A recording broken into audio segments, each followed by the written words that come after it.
être coach de vie spirituelle et intuitive, mon avis, mes conseils.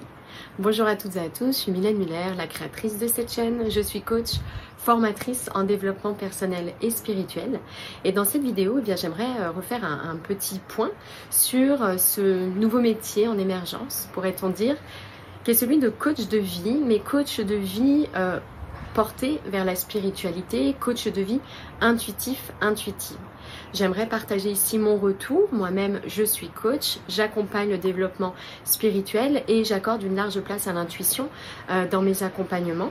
Et puis, depuis 2020, j'ai une école de coaching et je forme des coachs à cette approche justement de coaching spirituel et plus intuitif. Et je vais revenir sur cette notion.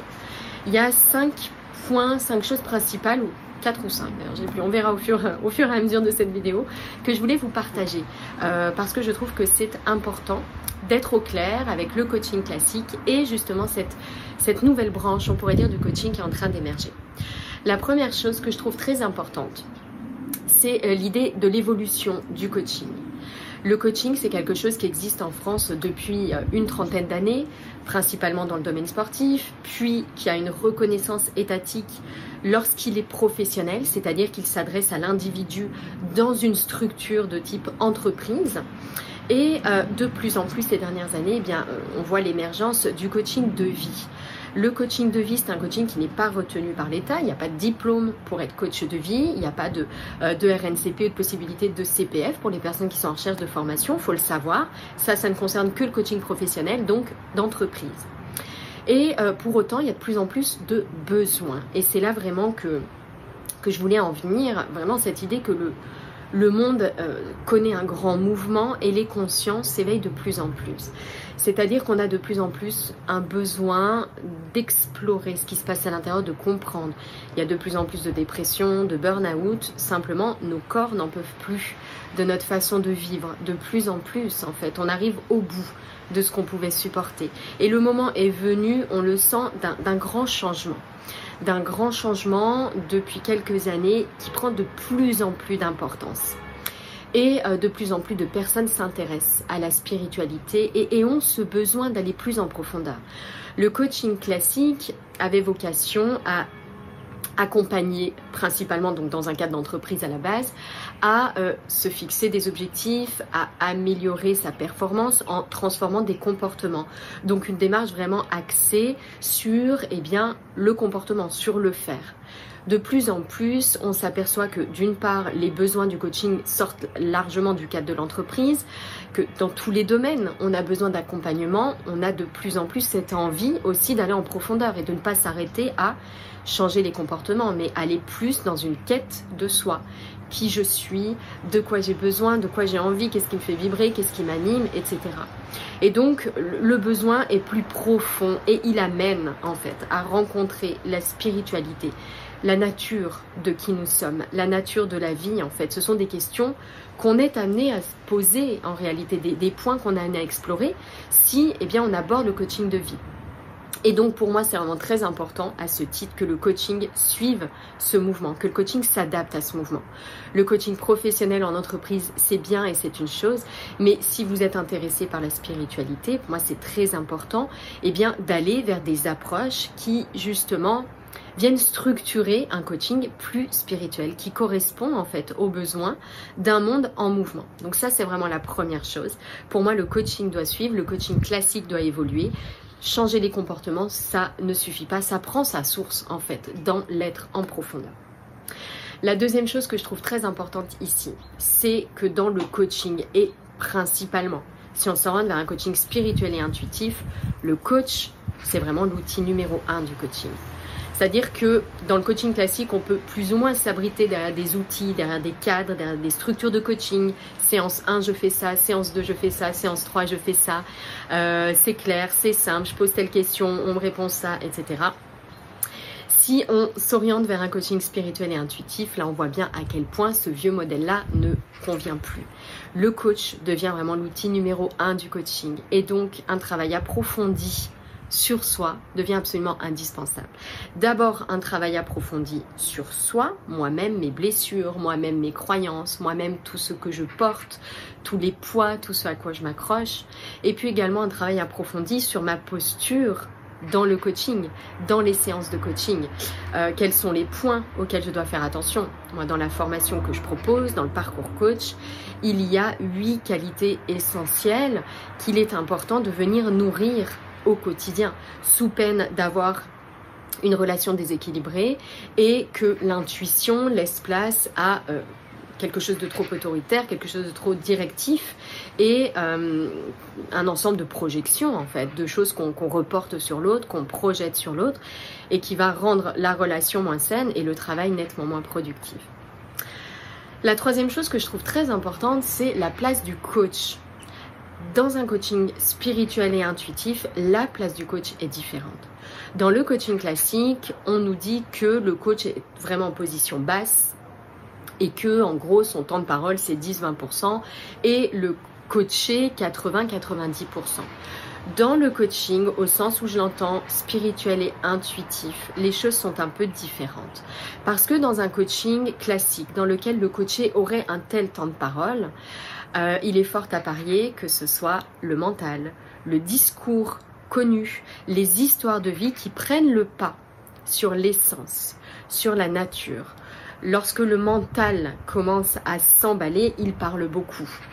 Et les questions du coaching classique, les outils du coaching classique parlent, à mon sens, c'est mon expérience. J'ai été formée au coaching classique, j'ai évolué vers une autre forme de coaching que j'ai conçue, que j'ai déposée justement pour tenir compte de cela. Le coaching classique, à mon sens, parle exclusivement au mental. Le mental, c'est cette moulinette, ce travail de l'esprit, cet ensemble de projections, de films intérieurs que l'on se crée à partir de la réalité.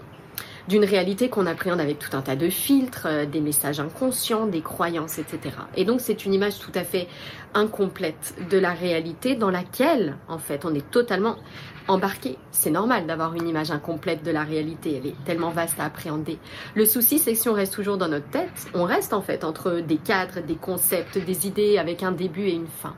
Et on passe vraiment à côté de notre essence.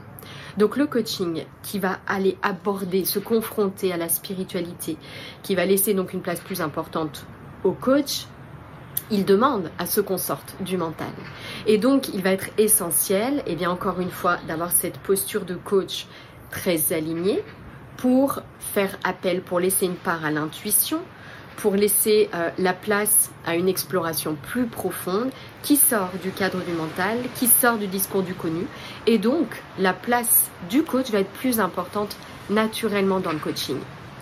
Donc, dans ce coaching spirituel et intuitif, il va être d'autant plus important de faire ce travail très profond sur soi. Sinon, on va vraiment tomber dans des dangers, des dérives, à mon sens, d'un coaching spirituel, mais où le coach n'aurait pas cet alignement, n'aurait pas la présence, n'aurait pas l'écoute, bref, n'aurait pas travaillé suffisamment en profondeur sur ses propres parts d'ombre pour pouvoir aider l'autre en fait à faire ce même travail. La quatrième grande clé que je voulais aborder ici, c'est si un coaching spirituel et intuitif vous attire parce que vous vous intéressez à la spiritualité, parce que vous sentez que vous recevez de plus en plus des messages, vous vibrez de plus en plus de choses et que vous avez envie de mettre cela au service de l'autre, je vous invite à être très attentif dans votre choix de formation. La première chose, mon premier grand point d'attention, c'est le coaching professionnel ne va pas vous former à ce type de coaching-là. Et ça, je crois que c'est très important. Donc, il va falloir sortir, et ce n'est pas un pas facile à faire, sortir du côté reconnaissance de l'État, reconnaissance administrative, diplôme, RNCP, etc. Ça, c'est la première chose importante. La deuxième chose que je trouve très importante, c'est de choisir une formation qui accorde une large part au travail sur soi, pour vous aider à vous écouter vous-même en profondeur, à libérer votre intuition, à libérer des messages que peut-être vous ne vous autorisez pas à entendre et du coup encore moins à transmettre. Vous reliez également à la spiritualité, donc ça je pense que c'est très important que ce travail encore une fois soit approfondi sur vous. La deuxième branche de ce travail que je trouve très importante, c'est la juste posture d'un coach spirituel et intuitif. Quelles sont les qualités à nourrir pour être juste dans ses interventions, parce qu'encore une fois, on sort un peu du schéma classique du coach qui est en position basse, avec un temps de parole très faible et qui laisse, à mon sens, beaucoup de place au mental du coaché. Là, on est vraiment sur une posture plus équilibrée entre les deux, où on va s'autoriser à interrompre le coaché, où on va surtout veiller à la qualité des vibrations de la séance. On va surtout veiller à ce que le coaché ne reste pas dans un discours trop connu, mais à aller explorer d'autres sphères, d'autres parties de son être. Donc ça, c'est vraiment quelque chose d'essentiel. Et puis le troisième point que je trouve très important dans le choix d'une formation, c'est vraiment une formation qui donne des clés pour ensuite s'intégrer au monde du travail, on va dire s'intégrer dans une dimension professionnelle de son coaching spirituel, et donc se tourner vers l'autre, partager, transmettre, communiquer, se faire connaître en tant que coach spirituel et intuitif. Voilà ce que je souhaitais partager. Si le métier de coach de vie spirituelle et intuitive vous intéresse, sachez qu'on ouvre en ce moment, pendant le mois de janvier, notre parcours coach 2023. C'est un parcours qui va durer jusqu'à début juillet, qui comprend une partie importante de travail sur soi, d'intégration des outils, du coaching de l'alignement projet, c'est la méthode de coaching que j'ai déposée. Dimension très importante de ce travail sur soi. Ensuite, une dimension très importante de travail sur la posture. La compréhension, l'utilisation juste des outils, mais attention, l'outil ne remplacera jamais, encore une fois, le travail sur cette juste posture, comme je le disais. Et ce parcours va ouvrir une seule fois en 2023 et il ouvre maintenant et il va fermer ses portes fin janvier.